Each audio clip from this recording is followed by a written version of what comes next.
ஒல்லியா இருக்கிறவங்களும் இன்னைக்கு நீ பெயின்ல அவஸ்தைப்பட்டுக்கிட்டு இருக்கிறாங்களே, அப்போ அதற்கான அடிப்படை காரணம் என்ன அப்படின்னு சொல்லி பார்த்தோம்னா, ஃபர்ஸ்ட் விஷயம் பார்த்தீங்கன்னா அவருக்கு வீட்டில் இல்ல ஆஃபீஸில் அலுவலகத்தில் கூட அவங்களுக்கு பார்த்தீங்கன்னா கிரானைட்டு, மார்பிள், டைல்ஸு இப்படி போன்ற தரைகளில் அவங்க டைரெக்டாக நடக்கக்கூடிய நபர்களாக இருப்பார்கள். பாட்டிலில் அடைச்சி வருதா, நமக்கு 25 லிட்டர் கேனில் அடைச்சி வருதா, அவ்வளோதான், அது வாங்கிக்குவோம். அது எங்கே பிடிச்சாங்க, எந்த ஏரியாவோட தண்ணி, அது எப்படி ஃபில்டர் பண்ணாங்க, எதையுமே நம்ம இன்றைக்கி பார்க்குறது கிடையாது.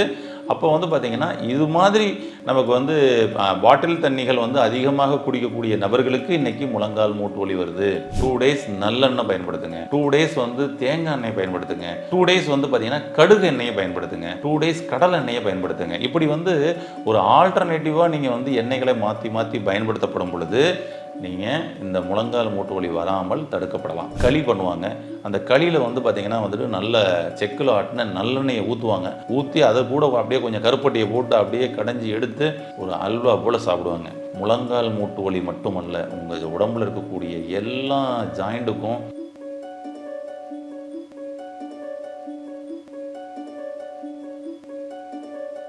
ஹெல்த் கஃபே நேயர்களுக்கு வணக்கம்.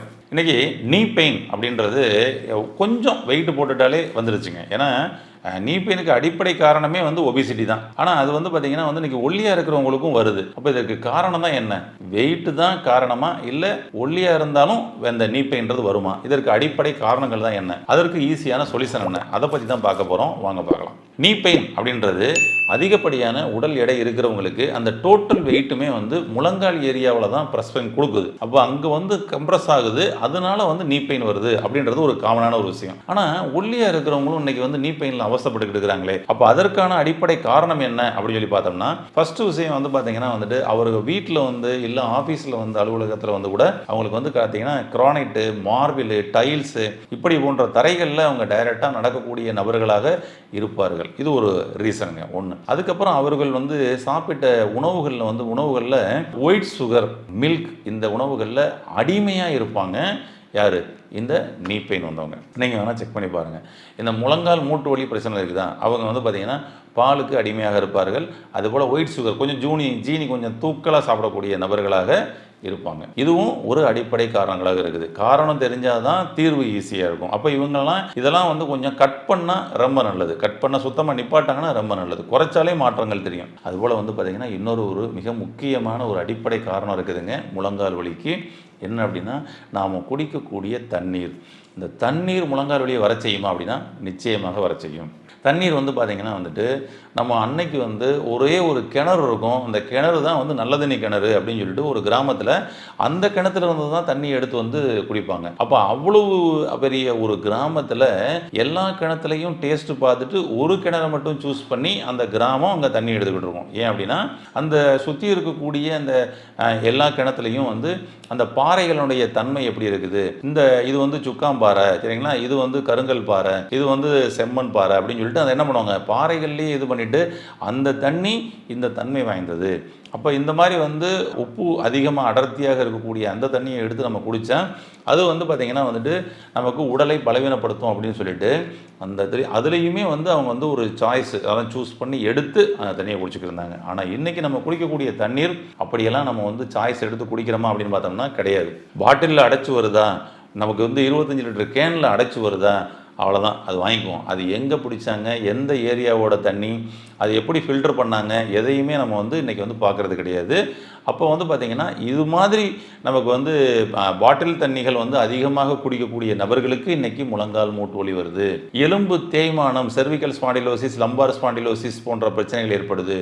முழங்கால் மூட்டு எலும்பு தேய்மானம், மூட்டை மாற்றணுன்ற பிரச்சனைகள் வருதில்ல. நீங்கள் பாருங்கள், அதிகப்படியாக இந்த தண்ணீர் அவங்க வாட்டர் கேன் தண்ணியை சாப்பிட்ட நபர்களாக இருப்பார்கள். அது ஆண்களாக இருந்தாலும் சரி, பெண்களாக இருந்தாலும் சரி. இல்லைங்க வீட்டில் தாங்க இருக்கிறாங்க, வெளியிலலாம் போகிறது இல்லை, அந்த வாட்டர் கேனுக்கு வேலையே கிடையாது அப்படின்னு சொல்லி சொன்னோம்னா கூட, இன்றைக்கி வீட்டில் நம்ம ஆர்ஓ சிஸ்டம் மூலமாக போட்டு எடுக்கிறோம் இல்லையா, அதுவுமே நமக்கு எலும்பை பலவீனப்படுத்த தான் செய்யுது. ஏன்னா அந்த தண்ணியில் இருக்கக்கூடிய அந்த ஒரிஜினல் மினரல்ஸை ஃபுல்லாக எடுத்துட்டு இன்றைக்கி நிறைய வந்து பார்த்திங்கன்னா வந்துட்டு மினரல் வாட்டர் அப்படின்னு வருது இல்லையா, அதில் 2 வகையானது இருக்குது.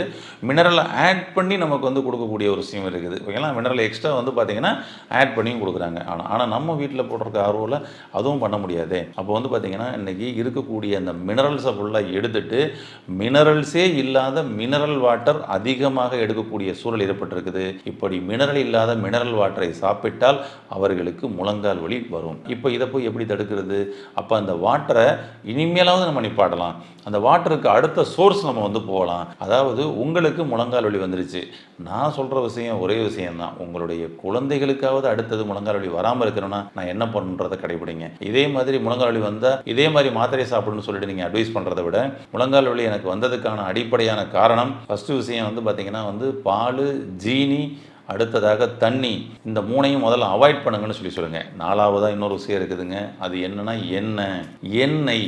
நீங்கள் பாருங்கள், ஒரு குடும்பத்துக்குள்ள எல்லா பேருக்கும் முழங்கால் வலி வந்தால் நீங்கள் யூஸ் பண்ணக்கூடிய எண்ணெய் பிரச்சனைன்னு அர்த்தம். உங்கள் வீட்டில் இருக்கக்கூடிய எண்ணெயில் ஒரு மாற்று விஷயத்தை பண்ணுங்கள். ஒரு மாற்று பண்ணுங்களேன். ஏதோ ஒரே எண்ணெயாக பயன்படுத்திக்கிட்டு இருக்கிறீங்க. பாமாயில் எண்ணெய் வீட்டில் அதிகமாக பயன்படுத்தக்கூடிய நபர்களுக்கு வீட்டில் எல்லா பேருக்கும் முழங்கால் வலி வருங்க. முழங்கால் வலி மட்டும் இல்லை, எல்லா ஜாயின்ஸ்லையும் பெயின் வரும். பாருங்கள், செக் பண்ணி பாருங்கள். அது மாதிரி வந்து பாமாயில் பயன்படுத்துறது இல்லைங்க எங்கள் வீட்டில், ஆனால் முழங்கால் வலி இருக்குதுங்கன்னு சில பேர் சொல்லலாம். நான் ஒரு உதாரணத்துக்காக தான் சொன்னேன், பாமாயில் பயன்படுத்துகிறவங்களுக்கு வரும் அப்படின்னு. ஆனால் உங்களுடைய எண்ணெய், நீங்கள் என்ன எண்ணெய் யூஸ் பண்ணுறீங்கன்னு பாருங்கள். ரெகுலராக ஒரே எண்ணெயை பயன்படுத்திக்கிருக்கீங்க, உங்கள் வீட்டில் உள்ளவங்க எல்லாருக்கும் முழங்கால் வலி வந்திருக்கு அப்படின்னு சொல்லி சொன்னோம்னா எண்ணெயை மட்டும் மாற்றுங்க. எண்ணெயிலையும் ஒரு ஆல்டர்னேட்டிவாக பயன்படுத்துகிற மாதிரி ஒரு சோர்ஸ் போங்க. ஒரே எண்ணெயை பயன்படுத்திகிட்டே இருக்காதிங்க.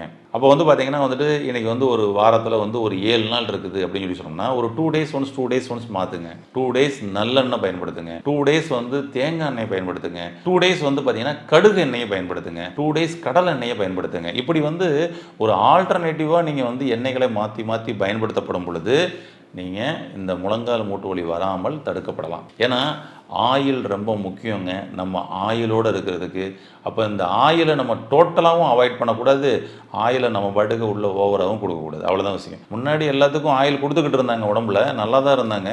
இப்போ தான் வந்து பார்த்திங்கன்னா சுத்தமாக கட் பண்ணிட்டோம், ஆயிலே இல்லாமல் ட்ரையாக வச்சுட்டோம் பாடியை. அதான் ஒரு விஷயம். அந்த வகையில் நம்ம வந்து பார்த்திங்கன்னா இப்படி எல்லா எண்ணெய்களையும் மாற்றி கொடுத்துட்டு வாங்க, இது பெட்டர். அதுக்கப்புறம் லூப்ரிகேஷனுக்குன்னு சொல்லிட்டு நம்ம ஆயில் கொடுக்கணும்ல, அது இன்னைக்கு கொடுக்குறதே இல்லைங்க. இப்போ அந்த லூப்ரிகேஷனுக்கு ஆயில் கொடுக்குறது என்னென்னா உணவோடு சேர்த்து ஆயிலை வந்து சாப்பிட வச்சாங்க, அது இல்லை இன்னைக்கு. ஓகேங்களா, அப்போ உணவோடு சேர்த்து ஆயில் சாப்பிட்ற மாதிரியான பழக்க வழக்கங்களை இனிமேலாவது நீங்கள் உங்களுடைய குழந்தைகளுக்கு கொண்டு வாங்க. அது கொஞ்சம் ரொம்ப பெட்டராக இருக்குங்க. அதாவது பார்த்திங்கன்னா வந்துட்டு களி பண்ணுவாங்க. அந்த களியில் வந்து பார்த்திங்கன்னா வந்துட்டு நல்ல செக்கில் ஆட்டின நல்லெண்ணெயை ஊற்றி அதை கூட அப்படியே கொஞ்சம் கருப்பட்டியை போட்டு அப்படியே கடைஞ்சி எடுத்து ஒரு அல்வா போல் சாப்பிடுவாங்க.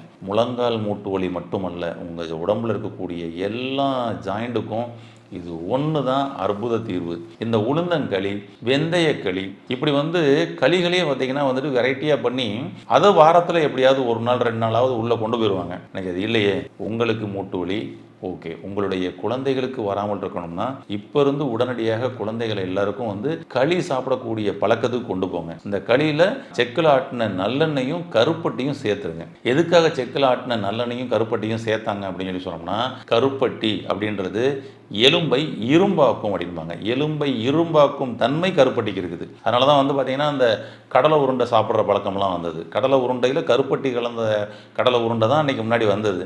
இப்போ கருப்பட்டி கலந்த கடலை உருண்டை காஸ்ட்லியாக இருக்குன்ற மாதிரி ஆகிப்போச்சு. அதனால் அங்கேயும் வந்து பார்த்திங்கன்னா வெல்லம், அந்த இனிப்பு சர்க்கரைகளை தயார் பண்ண வெல்லம் அப்படிலாம் கலக்கிற மாதிரி ஆகிப்போச்சு. அப்போ கருப்பட்டியை நாம் வந்து உணவுகளில் சேர்த்துக்கிட்டு வர நமக்கு நல்ல அப்படியே வந்து எலும்புகள் பலமாகும், எலும்பை இரும்பாக்கும். இப்போ நம்ம பாலம் கட்டுறோம், இப்போ புதுசாக பாலம் கட்டுறோம். இந்த பாலம் வந்து பார்த்திங்கன்னா வந்துட்டு ஒரு 50 வருஷத்துக்கு தாங்குமா அப்படின்னாலே நமக்கே சந்தேகமாக தான் இருக்குது. ஏன்னா 50 வருஷ பாலமெல்லாம் இப்போ வந்து கட்டின பாலங்கள்லாம் கொஞ்சம் பழுதடைஞ்சு போயிடுது. ஆனால் 100 வருடமாக 150 வருடமாக, அதாவது வெள்ளைக்காரங்க வந்த காலத்திலிருந்து அவங்க முன்னாடி கட்டினது இப்போ வரைக்கும் இந்த பாலம் சூப்பராக இருக்குதுங்க. இது வெள்ளைக்காரன் கட்டின பாலங்கன்னு சொல்லிட்டு நம்ம இன்றைக்கி சொல்கிறோம். அதில் என்ன கலவை கலந்தாங்க அப்படின்னு சொல்லிட்டு நீங்கள் போய் அதில் போய் செக் பண்ணி பாருங்கள். அங்கே பார்த்தீங்கன்னா வந்து ஆச்சரியமாக இருக்கும், கருப்பட்டியும் அதில் கலந்துருப்பாங்க. நிறைய வீடுகள், கிராமத்தில் உள்ள வீடுகளில் கட்டட சுவர்களில் வந்து பார்த்திங்கன்னா வந்துட்டு சுண்ணாம்பு, கருப்பட்டி எல்லாமே மிக்ஸ் பண்ணி கட்டடத்தை கட்டிக்கிறாங்க. எப்படி பாருங்களேன். அப்போ அந்த பில்டிங்கை இரும்பு மாதிரி ஓகேங்களா, அப்படி வந்து பாதுகாப்பு கவசமாக பாதுகாக்கிறதுக்கு இந்த கருப்பட்டியை பயன்படுத்திக்கிறாங்க. உடம்பை பாதுகாக்க இந்த கருப்பட்டி எலும்பை இரும்பாக்கும். அப்போ உணவுகளில் கருப்பட்டியை சேருங்க, பெட்டர். அது குறிப்பாக இந்த உளுந்தங்களியும் இந்த கருப்பட்டியும் இது கூட சேர்ந்து நல்லெண்ணெயும், அதுதான் லூப்ரிகேஷன். இப்போ என்னன்னா, அந்த எலும்புக்கு நடுவில் இருக்கக்கூடிய அந்த டிஸ்க்கு, அந்த ஃப்ளூயிட் இருக்குல்ல, அதுக்கெல்லாம் இப்படி ஒரு காம்பினேஷன் தான். இந்த காம்பினேஷனில் போச்சுன்னா தான் அந்த இடத்துல ஒரு பிசுபிசுப்பு தன்மை கிடைக்கும். இன்னைக்கு பிசுபிசுப்பு தன்மை உள்ள உணவுகளை டோட்டலாக சாப்பிட்றதே கிடையாது இப்போ உள்ள ஜென்ரேஷன். இனிமேல் நீங்களாவது உங்களுடைய குழந்தைகளுக்கு கற்றுக் கொடுங்க. பிசுபிசுப்பு தன்மை உள்ள திரவம் நம்ம உள்ள எடுக்க தான் எல்லா ஜாயிண்ட்டுகளுக்குள்ளேயும் லூப்ரிகேஷன் நமக்கு கிடைக்கும். நம்ம அதுபோல் ஸ்டொமக்கு இன்னர் லேயர் எல்லாம் பார்த்தீங்கன்னா எப்போவுமே ஈரப்பதமாக இருக்கும். ஸ்கின்லாம் வந்து பார்த்தீங்கன்னா அந்த லூப்ரிகேஷன் ஃப்ளெக்சிபிலிட்டி கிடைக்கும். ட்ரை பண்ணுங்கள். அதனால் வந்து முழங்கால் மூட்டு அப்படின்னு எடுத்துக்கிட்டோம்னா அந்த இடத்துல மூட்டு, அதுக்கு நடுவில் டிஸ்க்கு, கார்டிலேஜ், அப்புறம் அதுக்கு நடுவில் வந்து பார்த்தீங்கன்னா வந்துட்டு ஃப்ளூயிடு, இதெல்லாம் வந்து இருக்குது இல்லையா. அப்போ அந்த டெண்டன்ஸ் எல்லாம் நல்லா வந்து ஃப்ளெக்சிபிலிட்டி இருந்தால் மட்டும்தான் உங்களுக்கு போன் மடங்கி இது பண்ணுறதுக்கு சரியாக இருக்கும். அப்போ இவைகள் அனைத்திற்கும் தேவையான லூப்ரிகேஷனும் அதுபோல் போனுக்கு தேவையான ஈரப்பதமும் கொடுத்து போனை ஸ்ட்ரென்தன் ஆகணும்னா உளுந்தங்கஞ்சி, உளுந்தங்களி, இது போக நம்ம சொன்ன சின்ன சின்ன டிப்ஸுகள் இதை மட்டும் பயன்படுத்துங்க. மூட்டு வலி மட்டுமல்ல, உங்களுடைய எல்லா ஜாயிண்ட்டுகளிலும் இருக்கக்கூடிய வலிகளையும் போக்கும். உங்களுடைய எண்ணெயை மாற்றுங்கள், தண்ணியை மாற்றுங்கள், பால் போன்ற உணவுகளை தவிர்த்து கொள்ளுங்கள். அதற்கு பதில் மாற்று உணவுகளை எடுத்துக்கங்க. சூப்பு சாப்பிடுங்க. பாலுக்கு பதில் வந்து பார்த்தீங்கன்னா சூப்பு சாப்பிடுங்க. சூப்புலையுமே நல்ல ஒரு ஸ்பூன் வந்து செக்கில் ஆட்டின எண்ணெயை ஊற்றி மிக்ஸ் பண்ணி ஸ்பூனில் எடுத்து சாப்பிடுங்க, பெட்டராக இருக்கும். இப்போ நம்மளுடைய சுவாசி டயபெட்டிக் நேச்சுரல் கியூர் ஹாஸ்பிட்டலில் நாங்கள் ஒவ்வொரு பேஷண்ட்டுக்கும் இந்த மாதிரி முழங்கால் வலின்னு வந்துட்டாங்க அப்படின்னு சொல்லி சொன்னோம்னா அவர்களுக்கு என்ன சொல்லுவோம்னா, இப்போ நான் உங்களுக்கு சொன்ன இந்த டிப்ஸை தான் வந்து சொல்லுவோம். நம்மளுடைய மருத்துவ குழு அதை தான் பரிந்துரைப்பாங்க. பண்ணும்பொழுது வந்து பார்த்தீங்கன்னா அப்படியே ஒரு 5 days ஆகும், 7 days ஆகும், 10 days ஆகும், பரவாயில்லைங்க இப்போ நல்லா ரிலீஃபாக இருக்குதுங்க அப்படின்றத ஃபீல் பண்ணி சொல்லுவாங்க. நீங்களும் ட்ரை பண்ணி பாருங்கள். 10 daysல உங்களுடைய முழங்கால் வலி பிரச்சனையிலிருந்து நீங்கள் வெளிவரலாம். கடைபிடித்து ஆரோக்கியமடைய வாழ்த்துக்கள். நன்றி. இந்த வீடியோ உங்களுக்கு பிடிச்சிருந்தா லைக் பண்ணுங்க, ஷேர் பண்ணுங்க, கமெண்ட் பண்ணுங்க. மறக்காம ஹெல்த் கஃபே தமிழ் சேனலை சப்ஸ்கிரைப் பண்ணிட்டு பெல் பட்டனை கிளிக் பண்ணிடுங்க.